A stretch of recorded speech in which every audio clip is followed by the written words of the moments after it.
Assalamualaikum warahmatullahi wabarakatuh. Jumpa lagi bersama saya di channel Media Excel dan Aplikasi. Pada video kali ini saya ingin mensimulasikan sebuah aplikasi Excel, yaitu aplikasi keuangan notaris dan PPAT versi 223. Oke, langsung saja di layar desktop saya sudah ada login form dari aplikasi keuangan notaris dan PPAT versi 223. Langsung saya masukkan saja username dan passwordnya.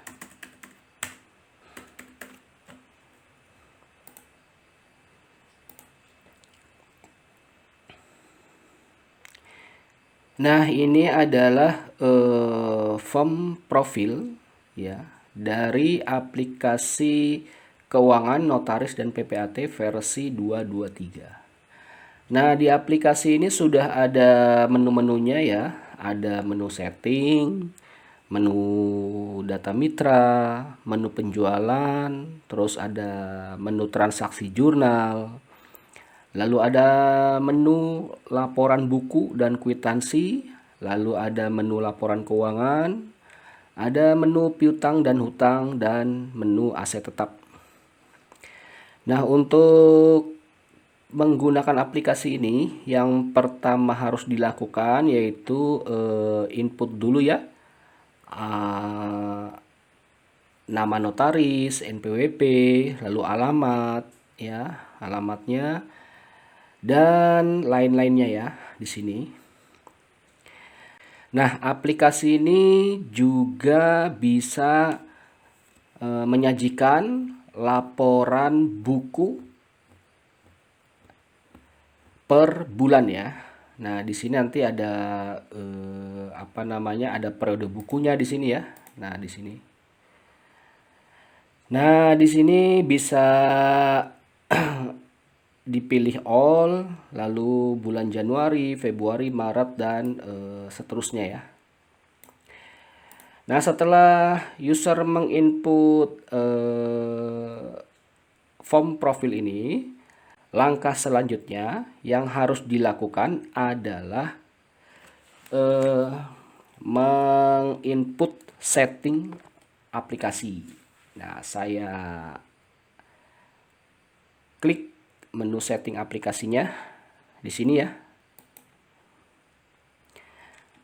Nah, ini adalah menu setting aplikasi. Nah, di aplikasi ini disediakan menu setting COA, menu setting unit, dan menu term and condition. Nah, saya klik menu setting COA. Nah, COA ini bisa diubah-ubah nama akunnya sesuai dengan kebutuhan ya.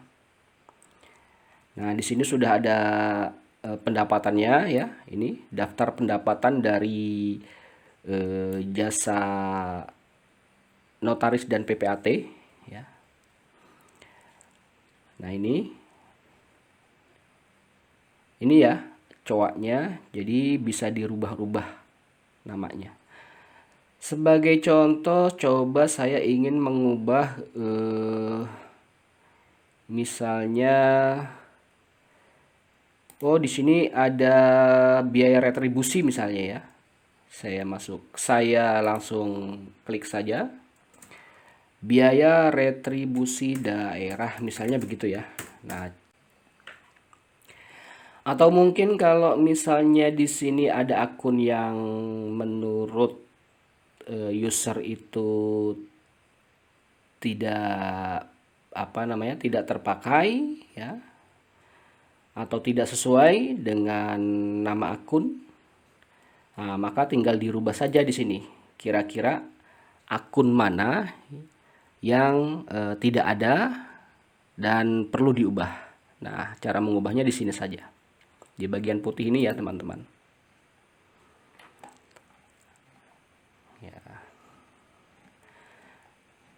Nah, setelah mengubah nama akun ya, selanjutnya user harus menginput saldo tahun sebelumnya. Nah, misalnya di sini kas operasional saldo tahun sebelumnya sekian, lalu bank ke satu misalnya saldonya sekian, bank kedua saldonya sekian, lalu bank ketiga saldonya sekian, lalu ada investasi ya. Nah, inputnya di sini ya. Nah, kalau misalnya nanti kolom kewajiban, nanti inputnya di bagian kredit. Nah, gini. Nah, untuk pendapatan sampai dengan ke bawah ya, sampai dengan ke bawah sini itu tidak perlu di input saldo awal. Yang di input saldo awal adalah dari mulai aktiva dan kewajiban dan modal saja ya, di sini sampai di sini saja. Nah, ini yang perlu di input saldo awalnya, itu pun kalau ada ya. Tapi kalau misalnya notarisnya itu baru bergerak di tahun berjalan, misalnya baru berjalan misalkan di Januari tahun 2023, nah, maka tidak perlu diinput saldo awal. Seperti itu ya untuk setting coaknya. Nah, setelah coak ini di setting, nah ini tinggal klik back saja. Langkah selanjutnya yaitu melihat setting unit. Nah, ini dia. Nah, setting unit ini adalah nama unit mitra ya, nama unit mitra. Nah, nanti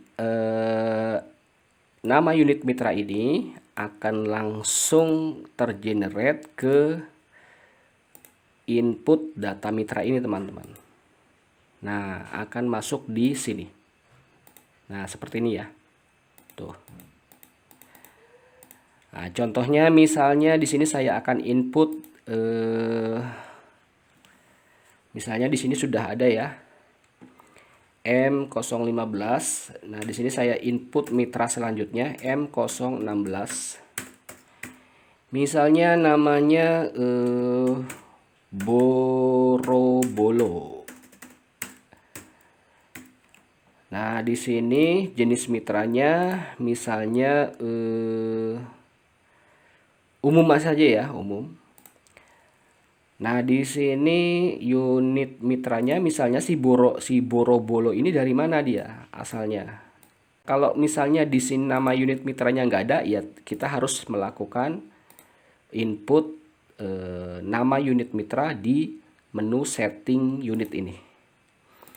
Contohnya misalnya dia dari dinas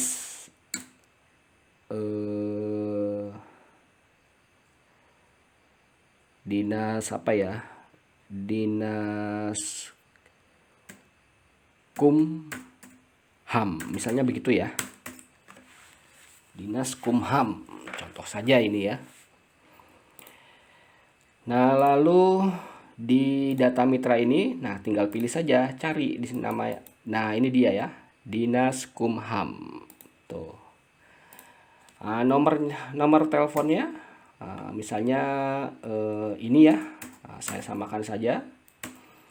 Lalu alamatnya misalnya Jalan Pangeran Ganteng nomor 32 Kota Tangtang misalnya ya, Kota Tangtang, seperti itu ya. Nah, setelah melakukan setting unit ini ya, jadi setting unit ini sebenarnya untuk menginputnya itu jika dibutuhkan pada saat input data mitra ya. Oke, selanjutnya setelah setting nama unit mitra, selanjutnya di sini adalah term and condition. Saya klik. Nah, term and condition ini adalah sebenarnya adalah berita invoice ya, berita invoice. Nah, di sini saya contohkan misalnya di sini untuk yang pertama misalnya pelunasan pembayaran harap dibayarkan saat penyerahan berkas. Lalu pembayaran ke rekening Bank Mandiri nomor sekian-sekian atas nama notaris dan PPAT Kuat Kurniawan, misalnya begitu ya. Atau mungkin ada term and condition lagi di sini.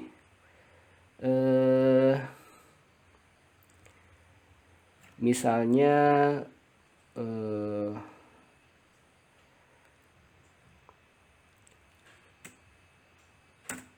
uang muka dianggap hangus jika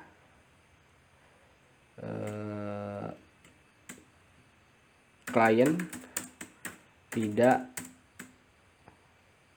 jika klien membatalkan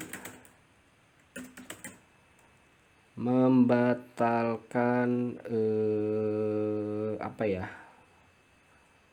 Membatalkan uang muka dianggap hangus jika klien membatalkan apa namanya sih order jasa, misalnya begitu ya. Nah, cukup diinput seperti itu aja. Nanti nomor dan kode akan meng-create secara otomatis gitu ya. Oke, nanti berita invoice ini ya, ini fungsinya untuk di invoice ini teman-teman. Ini saya klik ya. Saya akan masuk ke penjualan notaris ini. Nah, di sini ada input penjualan ya. Nah, saya input di sini misalnya tanggal 15/01/2003. Misalnya ada di sini ya, ada klien namanya ini ya, namanya ini. Dia di sini. Nah, untuk deskripsi ini di sini kan ada jasa-jasa notaris ya. Nih. Nah, deskripsi ini itu sebenarnya dari sini teman-teman. Dari setting COA ini. Nih, dari sini ya. Nah, dari akun pendapatan jasa notaris dan PPAT. Ini dari sini. Ya. Oke, saya langsung kembali lagi di sini. Di input penjualan, misalnya dia penerbitan sertifikat seperti itu ya.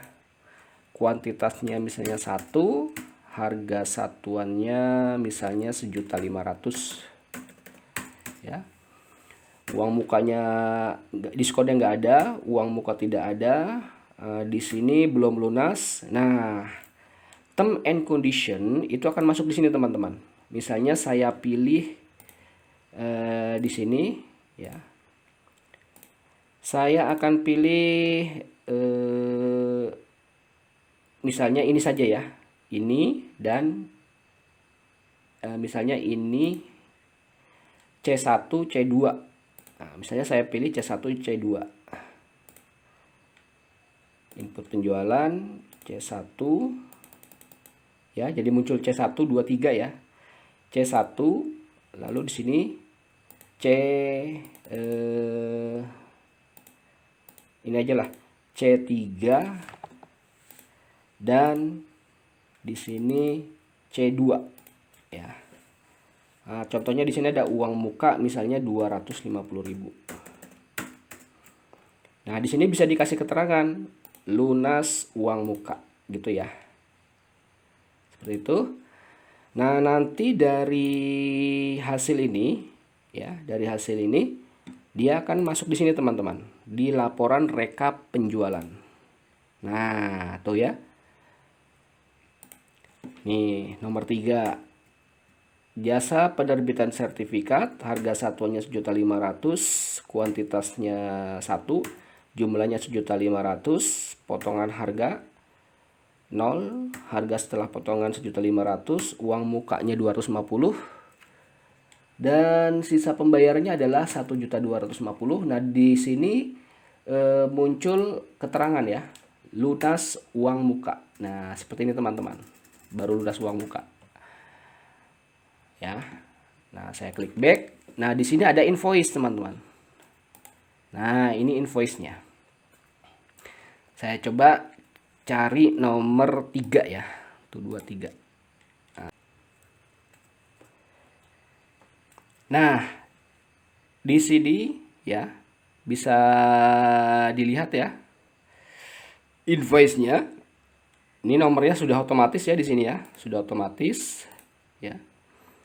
Sudah otomatis, tanggalnya 15 Januari. Nah, di sini kepada Marnobi Kurena. Unitnya Koperasi Bersama, nomor handphone, nomor teleponnya sekian, alamatnya ini ya. Alamatnya ini. Ya, terus di sini ada apa deh? Jumlah sisa yang harus dibayar 1.250.000. Nah, ini jasa penerbitan sertifikat. Harga satuan 1.500.000, kuantitasnya 1, jumlahnya 1.500.000. Nah, di sini bisa dilihat nih ke bawah lagi. Totalnya 1.500.000, potongan harga 0, harga setelah potongan 1.500.000, uang mukanya 250. Jumlah sisa yang harus dibayar 1.250.000. Nah, di sini bisa dilihat term and conditionalnya. Nih. Uang muka dianggap hangus jika klien membatalkan order jasa, ya. Jadi otomatis teman-teman. Lalu di sini pembayaran ke rekening bank, ke rekening ini nih ya, atas nama notaris dan PPAT Kuat Kurniawan. Nah, seperti itu ya teman-teman. Jadi setting term and conditional itu fungsinya untuk di sini. Nah, seperti itu. Seperti itu ya teman-teman. Nah, nanti untuk video selanjutnya silakan teman-teman lihat link di bawah aja atau klik link di bawah di deskripsi ini, di deskripsi video ini. Silakan klik saja. Nah, di situ saya bahas tentang bagaimana transaksi jurnalnya, lalu laporan buku dan kwitansinya, laporan keuangan, dan piutang dan hutangnya, serta aset tetap. Nah, buat teman-teman semua yang ingin mendapatkan aplikasi ini atau ingin memiliki aplikasi ini, silakan saja hubungi saya di nomor yang ada di deskripsi video ini. Ya, silakan saja telepon saya atau WA saya. Selama saya sedang tidak sibuk, pasti akan saya balas ya. Dari saya sekian, jumpa lagi di video selanjutnya. Semoga bermanfaat. Salam media Excel dan aplikasi. Wassalamualaikum warahmatullahi wabarakatuh.